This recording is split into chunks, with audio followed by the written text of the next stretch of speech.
नमस्कार दोस्तों, स्वागत है आप सभी का हमारे study channel RSP competition target में। आशा करता हूँ आप सभी अच्छे होंगे। दोस्तों, आज की क्लास में करंट अफेयर के साथ स्टैटिक जीके का फुल एनालिसिस करेंगे। यह क्लास आपके लिए कितना हेल्पफुल है, कमेंट बॉक्स में कमेंट जरूर करें। दोस्तों, अगर इस क्लास का आप पीडीएफ चाहते हैं तो वीडियो के नीचे डिस्क्रिप्शन में टेलीग्राम का लिंक दिया हुआ है, वहाँ से जाके आप इस क्लास का पीडीएफ नोट बुक डाउनलोड कर सकते हैं। चलिए इस क्लास को बिना विलंब किए स्टार्ट करते हैं। पहला नंबर क्वेश्चन है, किस राज्य की सरकार ने मालेरकोटला को 23वां जिला बनने की घोषणा की है? किस राज्य सरकार ने घोषणा की है? ये पंजाब राज्य सरकार ने घोषणा किया है। यह ईद ए मिलाद के शुभ अवसर पर एक मुस्लिम बहुल जिला है जो इसे अलग बनाने का घोषणा किया है। तो चलिए पंजाब के राज्य के बारे में बात करते हैं। पंजाब की बात करें तो पंजाब की राजधानी चंडीगढ़ है और मुख्यमंत्री की बात करें तो मुख्यमंत्री कैप्टन अमरिंदर सिंह है। राज्यपाल विजेंद्र पाल बदनौर है और मुख्य न्यायाधीश की बात करें तो रवि शंकर झा हैं। इसकी स्थापना की बात करें तो 1 नवंबर 1966 में हुआ था। लोकसभा सीट की बात करें तो 13 और राज्यसभा सीट की बात करें तो 7। विधानसभा सीटों की संख्या 117 है। यह एक केंद्र शासित राज्य है। नेक्स्ट क्वेश्चन की बात करते हैं। टेस्ट क्रिकेट में एक ओवर में 6 चौके जमाने वाले 4 बल्लेबाज हैं। यह कारनामा भारत के किस खिलाड़ी के नाम है? तो यह कारनामा जानते हैं भारत के किस खिलाड़ी के नाम है? तो यह संदीप पाटिल के नाम है। संदीप पाटिल ने 1982 ईस्वी में इंग्लैंड के खिलाफ एक ओवर में 6 चौके लगाए थे। तो बात कर लेते हैं क्रिस गेल को सिक्सर का मशीन कहा जाता है। यह वेस्ट इंडीज के क्रिकेट खिलाड़ी है। राम नरेश की बात करें तो राम नरेश जो है ये वेस्ट इंडीज का ये भी खिलाड़ी है। और सनत जयसूर्या की बात करें तो यह श्रीलंका के क्रिकेट खिलाड़ी है। तो बात करते हैं नेक्स्ट नंबर क्वेश्चन का। 2023 के क्रिकेट विश्व कप किस देश में आयोजित होगा? 2023 का क्रिकेट विश्व कप ये अपने भारत देश में आयोजित होगा। और तो बात कर लेते हैं 2019 का क्रिकेट विश्व कप किस देश में आयोजित किया गया? या इंग्लैंड में आयोजित किया गया था, जो कि इंग्लैंड ने ही जीता था न्यूजीलैंड को हराकर। नेक्स्ट क्वेश्चन की बात करते हैं।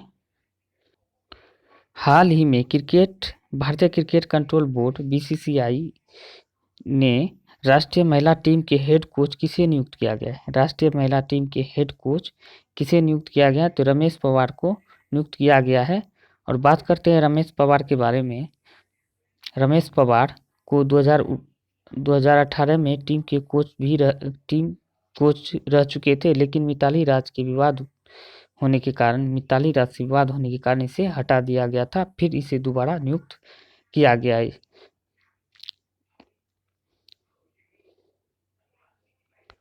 बात कर लेते हैं, ये है रमेश पवार जी का ये फोटो है, देख लीजिए आप लोग सब। और बात करते हैं बीसीसीआई की स्थापना कब हुआ था? बीसीसीआई की स्थापना 1928 में हुआ था। और बीसीसीआई के वर्तमान समय में अध्यक्ष कौन है? बीसीसीआई के वर्तमान समय में अध्यक्ष सौरभ गांगुली है।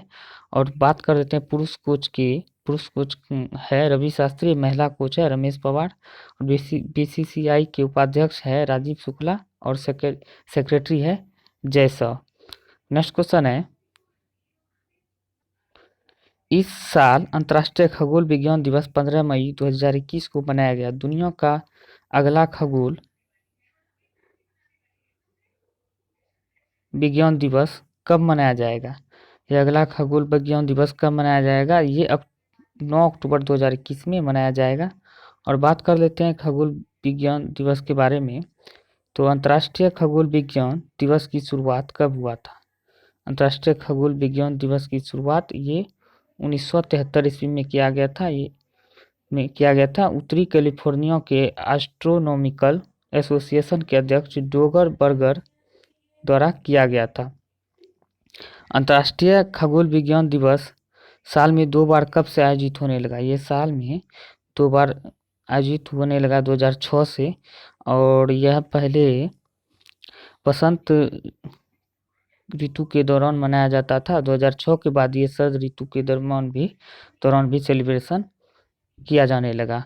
बात करते हैं इसका उद्देश्य क्या है, तो इसका उद्देश्य है विशाल ब्रह्मांड के सुंदर रहस्यों के बारे में दुनिया भर के लोगों को बताना। और नेक्स्ट क्वेश्चन की बात करते हैं, हर साल परिवार की अहमियत बताने के मकसद से इंटरनेशनल डे ऑफ फैमिली यानी अंतर्राष्ट्रीय परिवार दिवस कब मनाया जाता है? अंतर्राष्ट्रीय परिवार दिवस ये मनाया जाता है 15 मई को। 15 मई को मनाया जाता है। बात करते हैं इसका थीम, परिवार दिवस का थीम 2021 का ये थीम था फैमिली एंड न्यू टेक्नोलॉजीज। ये इनका 2021 का थीम है। परिवार दिवस कब से मनाया जाता है? परिवार दिवस की बात करें तो कब से मनाया जाता है, तो यह 1993 से मनाया जाता है। और इसको मनाने का पहल यूएन के जनरल असेंबली के द्वारा किया गया था और तभी से 15 मई को परिवार दिवस के रूप में मनाया जाता है। नेक्स्ट क्वेश्चन की बात करें तो हाल ही में पीएम किसान सम्मान निधि योजना की कौन सी किस्त जारी किया गया? ये किस्त 8वीं किस्त जारी किया गया। तो चलिए पीएम किसान सम्मान निधि की बात करते हैं तो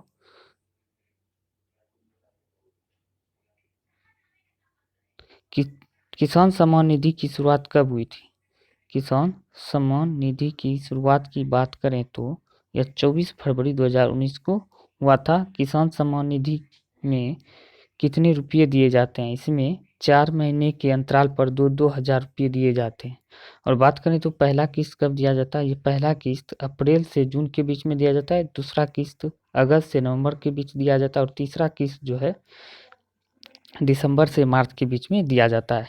नेक्स्ट क्वेश्चन है, हाल ही में आरबीआई ने किस बैंक का लाइसेंस रद्द कर दिया है? ये यूनाइटेड कोऑपरेटिव बैंक का लाइसेंस रद्द कर दिया है। यूनाइटेड कोऑपरेटिव बैंक की स्थापना कब हुआ था? यूनाइटेड कोऑपरेटिव बैंक की स्थापना 19 जुलाई 1969 में हुआ था। और आरबीआई की बात करें तो भारतीय रिजर्व बैंक की स्थापना 1 अप्रैल 1935 को हुआ था। और आरबीआई पहला बैंक है जिसका राष्ट्रीयकरण पहला बैंक था जिसका राष्ट्रीयकरण पहली बार हुआ था। नेक्स्ट क्वेश्चन की बात करते हैं,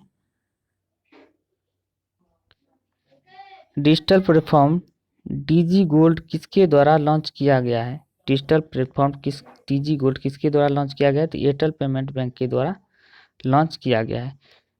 और बात करते हैं एयरटेल पेमेंट बैंक की स्थापना तो जनवरी 2017 में हुआ था। और इसके एमडी और सीईओ की बात करें तो अनुवर्ता विश्वास है। और इसका डीजी गोल्ड लॉन्च करने का उद्देश्य है, एयरटेल पेमेंट बैंक की बात शुरुआत जो बोल दिए जनवरी 2017 में हुआ था। और इसके digital platform DG gold launch करने का उद्देश्य क्या है?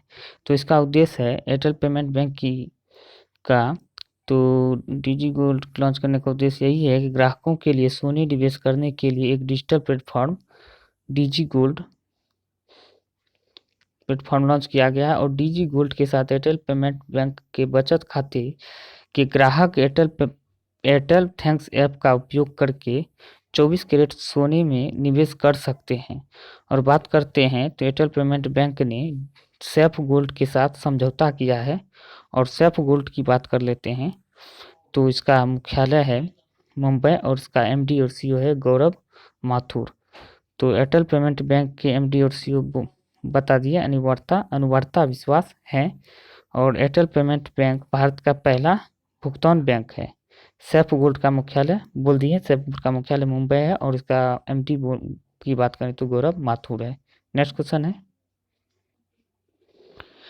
एडीबी ने 2020 में रिकॉर्ड 3.92 बिलियन अमेरिकी डॉलर का ऋण किस देश को दिया है? ये भारत देश को दिया है। भारत तो भाई साहब लोन लेने में बहुत ही माहिर है और इसको कुछ तो चाहिए ही नहीं लोन के सिवा। और बात कर लेते हैं नेक्स्ट कि एडीबी बैंक के बारे में। एशियाई विकास बैंक की स्थापना कब हुआ था? एशियाई विकास बैंक की स्थापना की बात करें तो 19 दिसंबर 1966 में हुआ था और इसका अध्यक्ष जो है आसाकावा है। एडीबी का सदस्य देश 68 है और एडीबी का मुख्यालय जो बात करते हैं और एशियाई विकास बैंक का मुख्यालय की बात करें तो फिलीपींस मनीला में है। एडीबी में कितने सदस्य होते हैं? एडीबी में कुल 68 सदस्य होते हैं जिसमें कि 94 एशिया के होते हैं और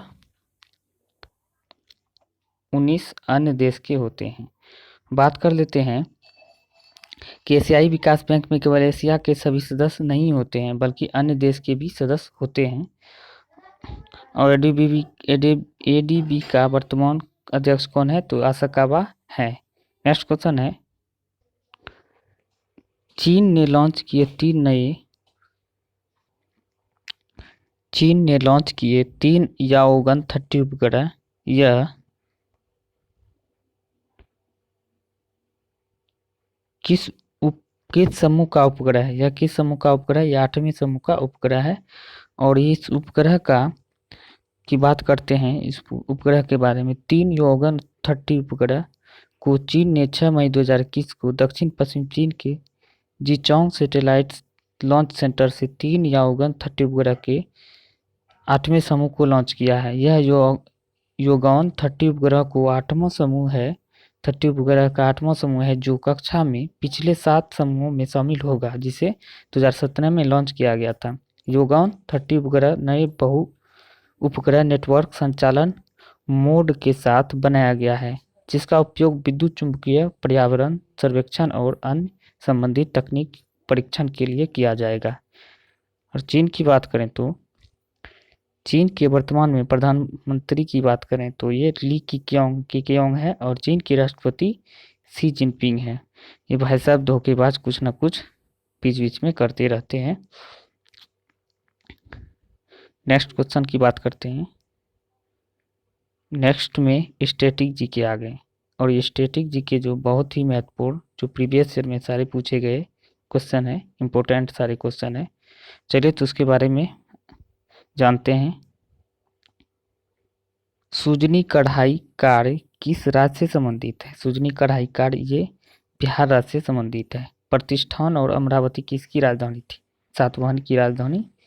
सातवाहन राजवंश की राजधानी थी। कौन सा गोवा का एक हेरिटेज ड्रिंक है? कौन सा एक गोवा का हेरिटेज ड्रिंक है? फैनी एक गोवा का हेरिटेज ड्रिंक है। घर्षण बल कार्य करता है। घर्षण बल के विपरीत दिशा में कार्य करता है। अर्जुन पुरस्कार की जीतने वाली दूसरी भारतीय महिला फुटबॉलर, ये फुटबॉलर होगा इस पे यहाँ पे, दूसरी महिला फुटबॉलर कौन है? तो ये ओयनम बेबम देवी है। ओयनम बेबम देवी है। प्राकृतिक में कभी अकेले नहीं होता है। क्या प्राकृतिक में कभी अकेले नहीं होता है? बल आपके पास है तो आप कभी अकेले नहीं, तो बल ऐसे भी अकेले नहीं रहते हैं। तो मधुमक्खी समाज में कितनी महिलाएं होती है? मधुमक्खी समाज में केवल 1 महिलाएं होती है। नेक्स्ट क्वेश्चन है, रेगिस्तान मरुस्थल कहाँ स्थित है? रेगिस्तान मरुस्थल अफगानिस्तान में स्थित है। विश्व खुशहाली इंडेक्स में भारत का स्थान क्या है? विश्व खुशहाली इंडेक्स में भारत का स्थान 39वां है। नेक्स्ट बात करते हैं, किस देश ने दुनिया का पहला जलवायु परिवर्तन कानून पेश किया है? ये दुनिया का पहला जलवायु परिवर्तन कानून न्यूजीलैंड ने पेश किया है। नेक्स्ट बात कर लेते हैं महत्वपूर्ण दिवस के बारे में। महत्वपूर्ण दिवस जो मई महीने का है उसके बारे में जानते हैं। 1 मई को अंतर्राष्ट्रीय मजदूर दिवस इंटरनेशनल लेबर डे मनाया जाता है और 3 मई को प्रेस स्वतंत्रता दिवस के रूप में मनाया जाता है। माइकल माइन डे, कोल मिनरल्स डे की बात करें तो 4 मई को मनाया जाता है और 2 मई को मातृ दिवस सेकेंड संडे को मातृ दिवस के रूप में मनाया जाता है। और 8 मई को विश्व रेड क्रॉस दिवस मनाया जाता है और 9 मई को विजय दिवस के रूप में मनाया जाता है और प्रवासी पक्षी दिवस के रूप में भी 9 मई को मनाया जाता है। 11 मई की बात करें तो प्रौद्योगिकी दिवस, राष्ट्रीय प्रौद्योगिकी दिवस मनाया जाता है और 12 मई की बात करें तो अंतर्राष्ट्रीय नर्स दिवस मनाया जाता है और 15 मई को विश्व परिवार दिवस के रूप में मनाया जाता है और 17 मई को विश्व संचार दिवस के रूप में मनाया जाता है। 21 मई को अंतर्राष्ट्रीय आतंकवाद विरोधी दिवस के रूप में मनाया जाता है और 24 मई को राष्ट्रमंडल दिवस के रूप में मनाया जाता है।